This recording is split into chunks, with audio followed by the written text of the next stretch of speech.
believe many sitting here, our youth especially, can attest to that. I know my own children often have that feeling. And yet it is true. It is so very often that those of us who are closest to us are the hardest for us to hear the truth from, especially those of us who are younger. It's hard for me to watch my kids who used to need everything teach me things that I think I should know, but hearing it from their mouths, realize I didn't. So, as every adolescent knows, often we must leave the nest, go out and leave our hometown, our safe spaces, in order to be our fullest selves.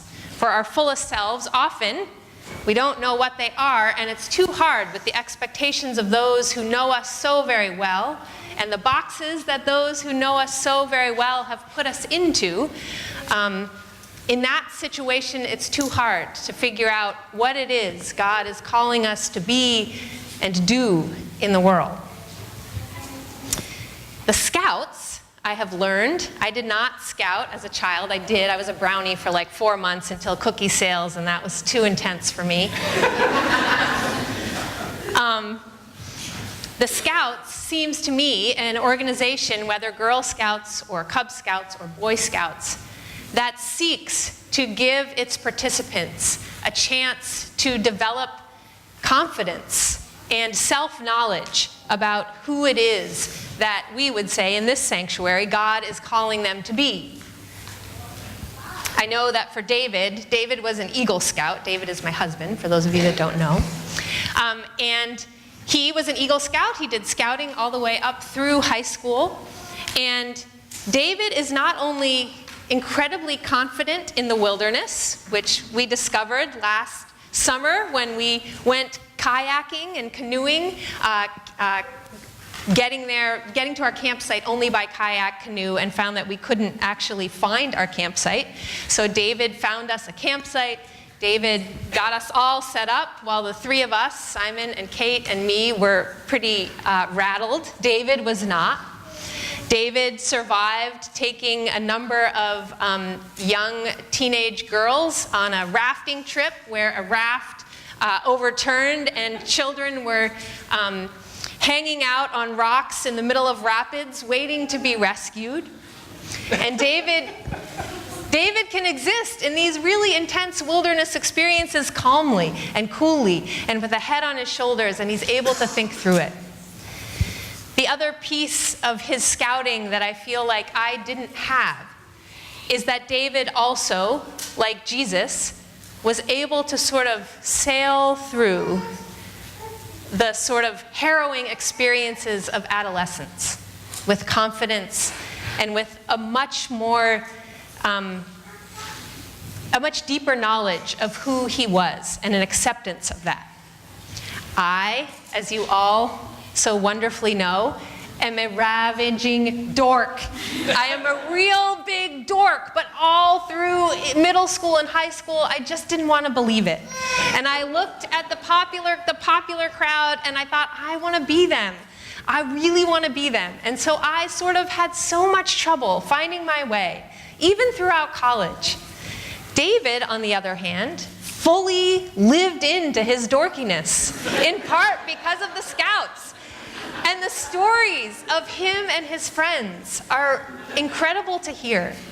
Just a real supportive community that could hold him in times of struggle and could propel him forward into the world with confidence and a certitude about what it was that he was supposed to be and do. Of course, he was an adolescent, and of course that is not without questioning. He too questioned.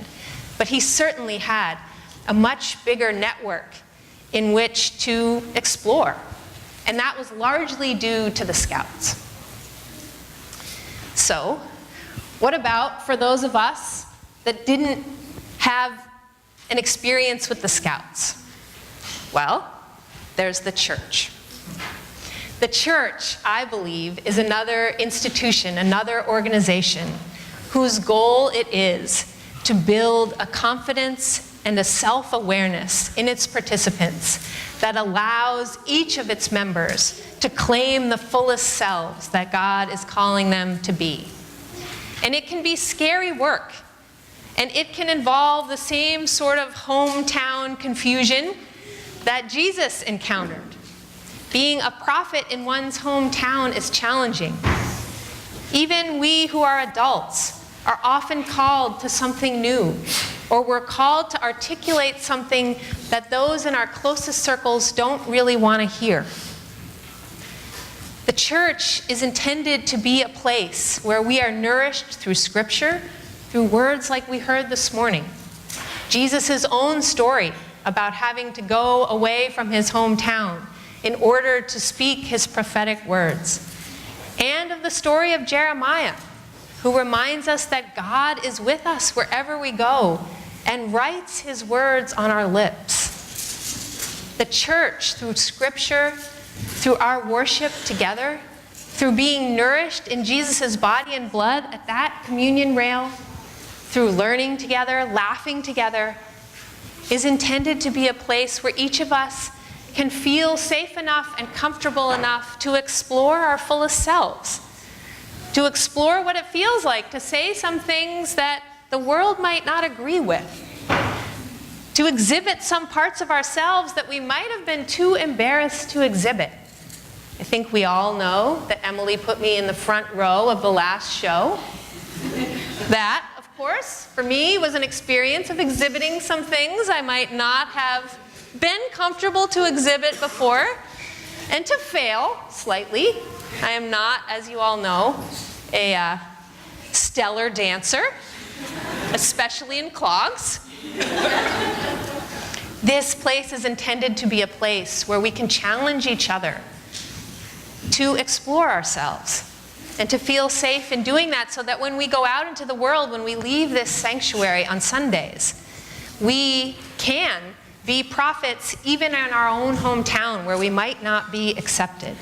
Just as the Scouts, on this day we celebrate that the Scouts are prophets even in their hometown, that the Scouting program has grown in them such confidence and independence that we invite them to lead our worship today, and we celebrate the very good job that they do.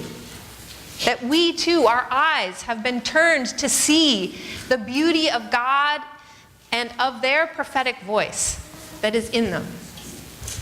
So on this day, I ask you, what have you gotten from this community in terms of your sense of yourself? What has grown in you in this place?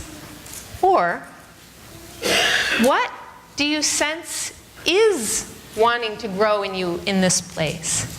What part of yourself are you a little nervous about? Or what action in the world do you want to take, but you just haven't had the confidence to take it yet? I encourage you to work with each other, to articulate those things as the first step of making them come to fruition. And may this be a day where you remember, as all days, that God is with you and has put his words in your mouth. Amen.